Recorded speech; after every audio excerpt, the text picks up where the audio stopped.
उवाच ॐ नमो भगवते तस्मै यत एतच्चिदात्मकम् पुरुषायादिबीजाय परेशायाभिधीमहि यस्मिन्निदं यतश्चेदं येनेदं य इदं स्वयम् योऽस्मात् परस्माच्च परस्तं प्रपद्ये स्वयंभुवम् यस्वात्मनीदं निजमाययापितम् क्वचिद्विभातं क्वच तत्तिरोहितम् अविद्धदृक्साक्ष्युभयं तरीक्षते स आत्ममूलो वधुमां परात्परः कालेन पञ्चत्वमितेषु कृत्स्नषु लोकेषु कालेषु च सर्वहेतुषु तमस्तदासीत् गहनं गभीरम् यस्तस्य पारेऽभि विराजते विभुः न यस्य देवा ऋषयः पदं विदुर् जन्तुः पुनः कोऽर्हति गन्तुमीरितुम् यथा न तस्याकृतिभिर्विचेष्टतो दुरत्ययानुक्रमणः समावतु विदृक्षवो यस्य पदं सुमङ्गलम्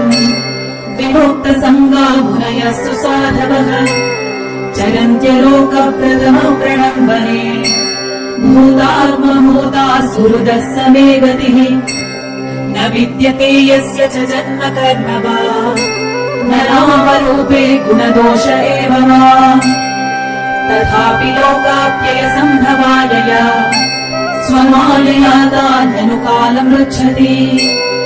तस्मै नमः परेशाय ब्रह्मणेऽनन्तशक्तये अरूपायोरुरूपाय नम आश्चर्यकर्मणे नम आत्मप्रदीपाय साक्षिणे परमात्मने नमो गिराम्बिधूराय मनसश्चेतसामपि सत्त्वेन प्रतिलभ्याय नैष्कर्म्येन विपश्चिता नमः कैवल्यनाथाय निर्वाणसुखसंविदे नमः शान्ताय घोराय मूढाय गुणधर्मिणे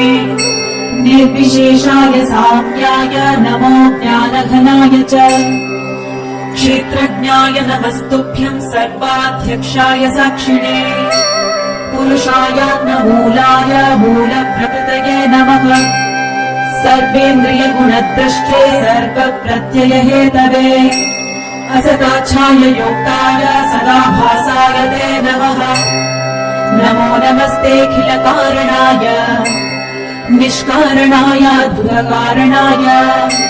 सर्वागमानाय महार्णवाय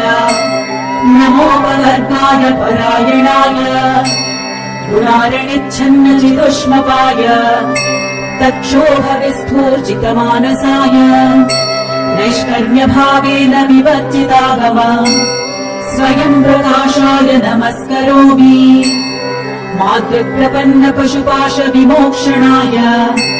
मुक्ताय भूरिकरुणाय नमोदयाय स्वांशेन सर्वतनुहृन्मनसि प्रतीक प्रत्यग्रशे भगवते बृहते नमस्ते आत्मात्मजाप्तगृहवित्तजनेषु सक्ते दुष्प्रापणाय गुणसङ्गविवर्जिताय मुक्तात्मभिः स्वहृदये परिभाविताय ज्ञानात्मने भगवते नम ईश्वराय यं धर्मकामार्थविमुक्तिकामा भजन्त इष्टान् गतिमाप्नुवन्ति किं चाशिशोरात्यपि देहमव्ययम् करोतु मेदभ्रतयो विमोक्षणम् एकान्तिनो यस्य न कञ्चनार्थम् वाञ्छन्ति ये वै भगवत्प्रपन्नाः अत्यद्भुतं तच्चरितं सुमङ्गलम् गायन्त आनन्दसमुद्रमग्नाः तमक्षरं ब्रह्म परं परेशम् अव्यक्तमाध्यात्मिकयोगगम्यम् अतीन्द्रियं सूक्ष्ममिवातिदूरम् अनन्तमाद्यं परिपूर्णमीडे यस्य ब्रह्मादयो देवा वेदा लोकाश्चराचराः नामरूपविभेदेन फल्ग्या च कलया कृताः यथाचिशोग्ने सवितुर्गभस्तयो निर्यान्ति संयान्ति असकृत्स्वरोचिषः तथा यतोऽयं गुणसम्प्रवाहो